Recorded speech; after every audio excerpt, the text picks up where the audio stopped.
All right, so now we're going on. I'm going to the device view down here. We have our grand piano sample here, and now we're going to replace it with another sound. I'm going to the course files folder, and we're going to select Tall Pad C3. So pick up this sound and drop it into the simpler device instead of the grand piano sound here. And for starters, bring down the volume to, say, -21 or something, roughly -20. And what we're going to do now is create a custom instrument out of one sample. So at this point, we could also start using a synthesizer like Operator or an Ableton 10 wavetable. But at this point, I want to show you how you can create an instrument from just one sample and then place a couple of audio effects behind it and group it all together and create your own custom instrument.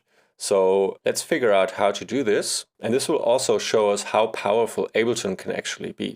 Okay, so let's pick up some audio effects. The first one I'm going to pick up is going to be Auto Filter up here. Picking up Auto Filter and placing it behind this simpler device. All right, so let's listen in.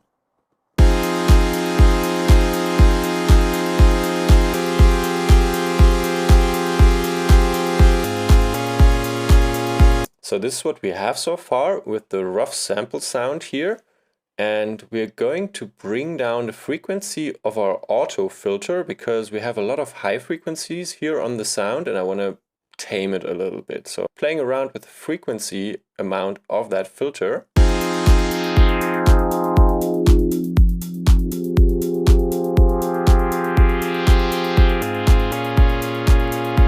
We're using the high cut or low pass filter section here. We could also turn it around.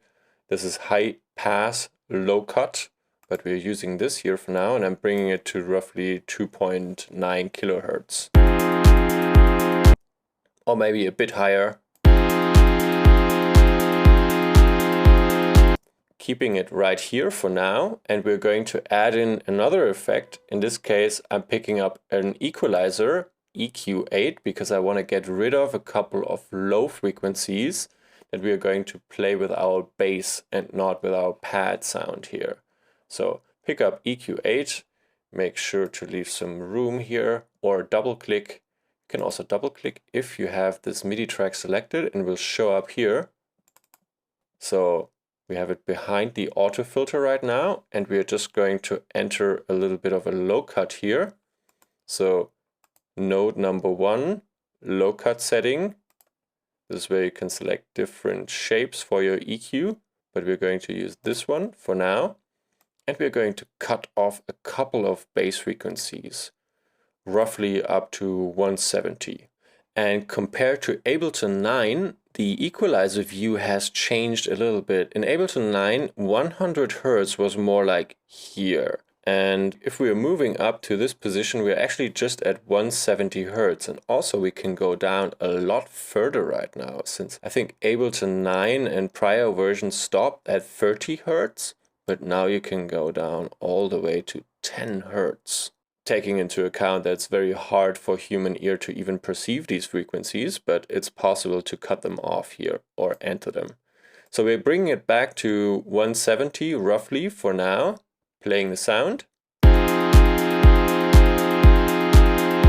And we'll keep it here for now. And now we want to enter a bit more space and dimension into our sound. So we're going to pick up a reverb effect to enter some room. And scroll down in your audio effects and pick up reverb. Place it behind the EQ8.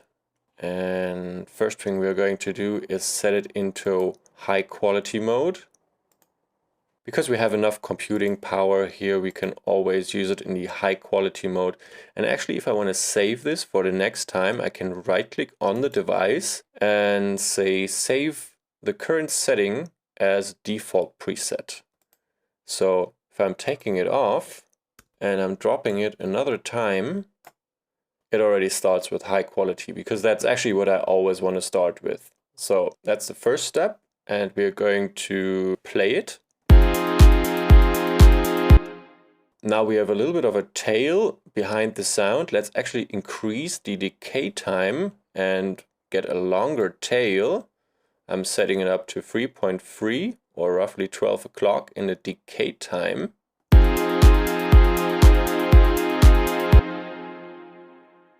So now it takes a bit longer for the tail of the sound to drop in its amplitude. And over here we can decide how much we want to apply this reverb effect on our sound. I'm going to bring it up and down a little.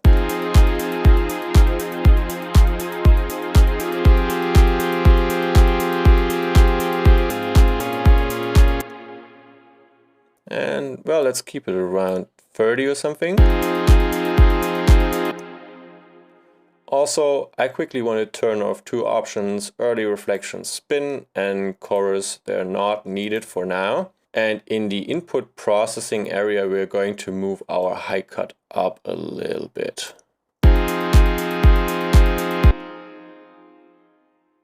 And by that, we will cut off less high frequencies. Also, since our sound, our recorded sound source in the beginning is fairly mono, we are going to enter a chorus effect to widen the sound towards the left and right speakers. So I'm picking up a chorus effect, double clicking one more time, and we'll enter it here in the effect chain where we are moving from left to right. So this is the last one that's going to be applied on everything we already have. And we're just going to adjust this dry wet knob here. And actually, let me bring down the reverb for a second so we really notice the effect of the chorus effect.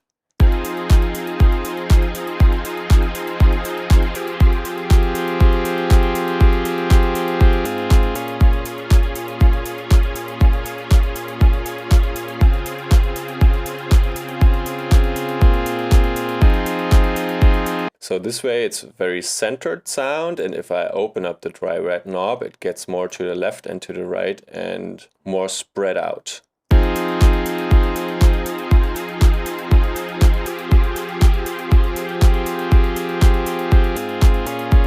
Keeping it around 30 for now. Now moving back to the front, we have this sample here and we know it actually stops at some point, but this recorded sample right now is longer than the MIDI note we are actually playing. So it will never stop before we are finished playing our MIDI note. But let's say this could be the case if we would play double the length with this first chord and we still want to make sure that this sound is continuing to play, because else it will stop here. If we go back and play it, you will see this little play bar here.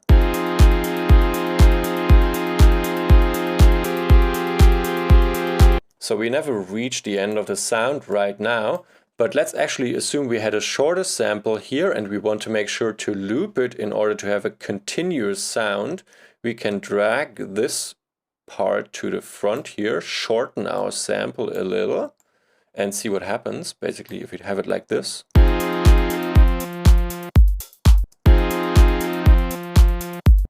So what we can do now is enter loop, and now it will loop this section. Let me solo the track quickly.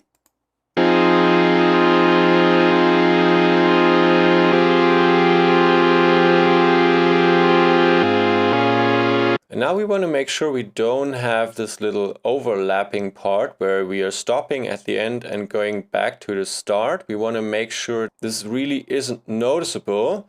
This is what Snap is already helping us with. If I'm taking off Snap, it's even more noticeable.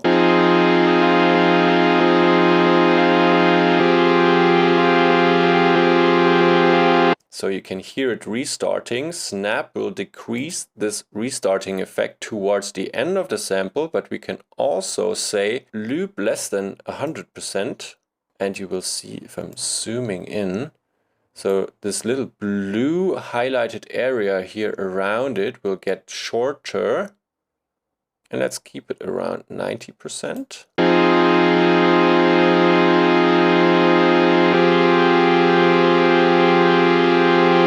And now Snap is already doing a pretty good job here, because otherwise we could use fade. Let me turn off snap for a second and play it.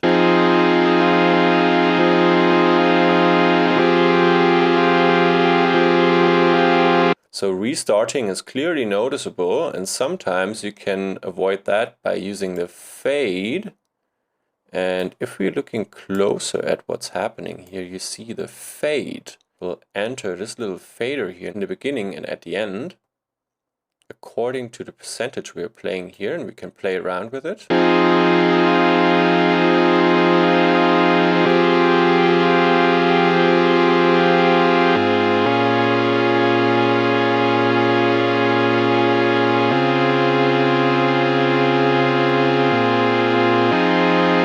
And we're getting a very good example if we're combining fade and snap.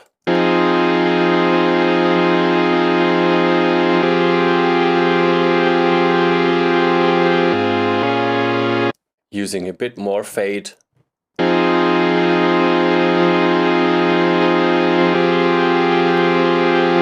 And making sure we are also taking a bit further into the sample.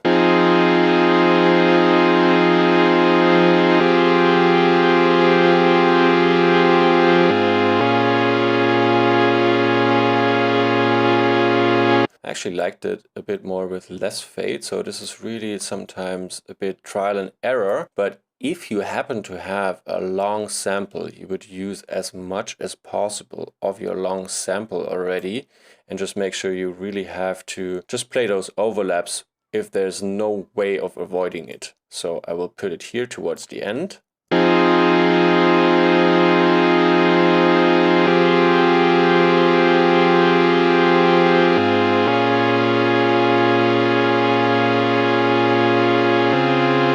Okay, and this is basically how we can loop samples within Simpler to play them back with long MIDI information. Okay, and now if we want to jam around with this newly created instrument and we want to add in a little bit of reverb or maybe automate this reverb, we have to go back and forth here to the back and adjust dry wet here, and maybe also the frequency of the auto filter here.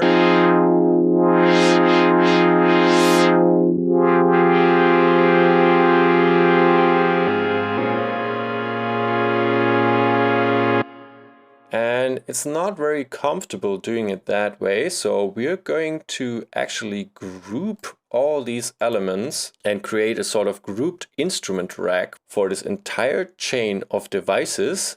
Select the last one here, the chorus effect, make sure it's selected, and go to the first element, hit Shift, click the first element now, and you see all of them are selected. By the way, this little blue hand always shows up when there's a MIDI device connected to your Ableton. Don't worry if you don't have it, if you're only using a computer. And now right click into this area and say group, or hit Command G. And now it creates a group around all of these elements with this new instrument rack around everything, which stops here. Going back to the front, and now we want to open up Show Hide Macro Controls here. We see instrument rack, 8 macro controls available. It looks very abstract at the moment, but what this can do and what's really helpful, we can now assign some of the knobs we want to use to play around with this sound, and we assign them to the first couple of macros here, so we can easily manipulate all the instrument elements from this position.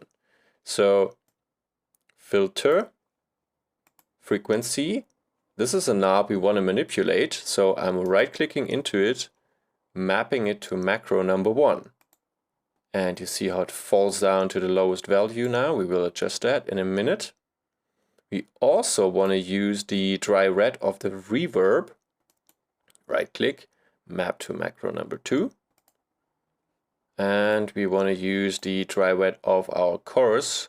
Right click, map to macro number 3. Go back to the front. And now we have those knobs assigned here. We can actually right click into the second one, rename dry wet reverb. And this one, rename dry wet chorus. And let's open up the frequency and play our sound.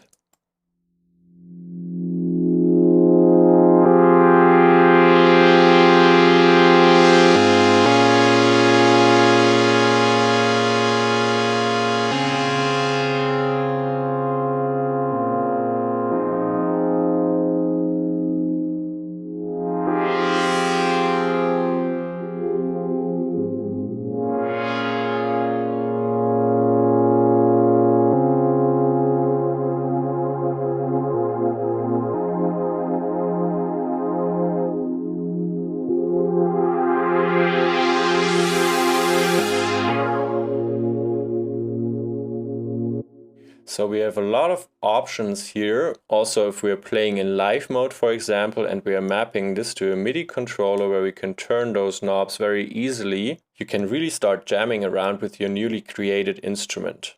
Bringing it back to 30% here for reverb and chorus.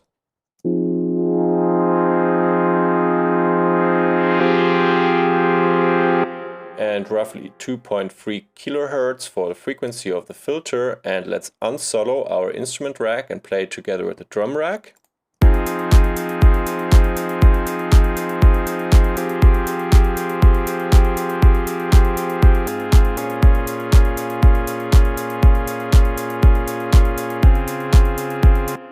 Okay, very nice. And there's one element we could put in right away to achieve this little typical house effect. We can put a sidechain compressor onto this track as well to have it duck towards the kick. So whenever the kick is playing, duck this instrument rack here, which we are, by the way, calling pad.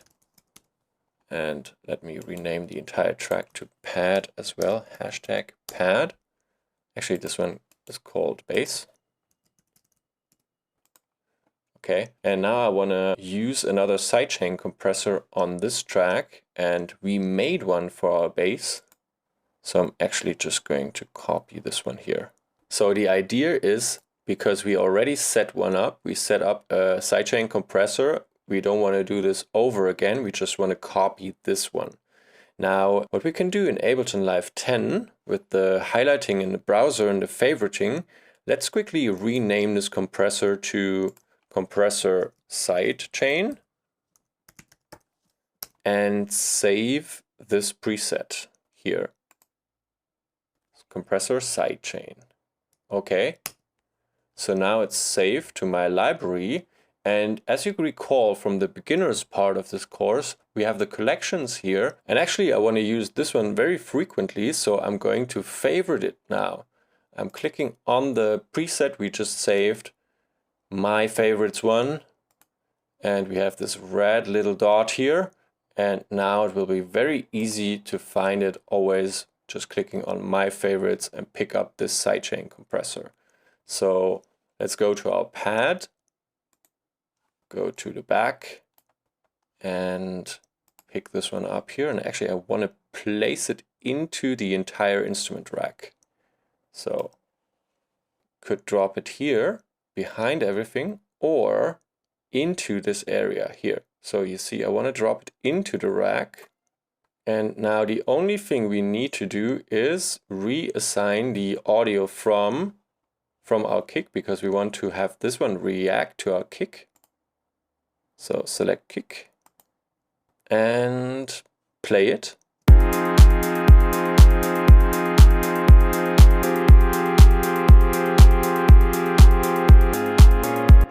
It always reduces the gain of this element a little bit when the kick is playing. Let's quickly exaggerate the effect.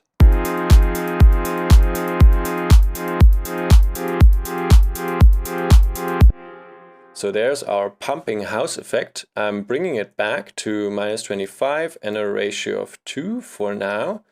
And you remember we have these macro controls here in the beginning, and this could actually be used as a creative element. So I'm going to assign this threshold fader to a macro as well.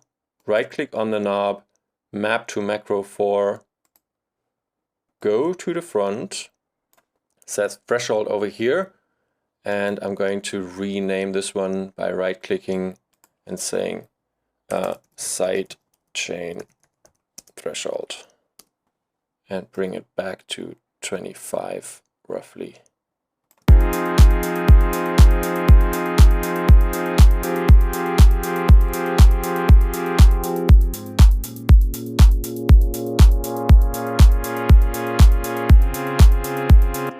Now we have our nice little custom-made instrument here, only using one sample and a couple of Ableton devices. And if we are especially happy with this one, we can also save it by saying instrument rack, right-click, rename this one to basic pad, and save it.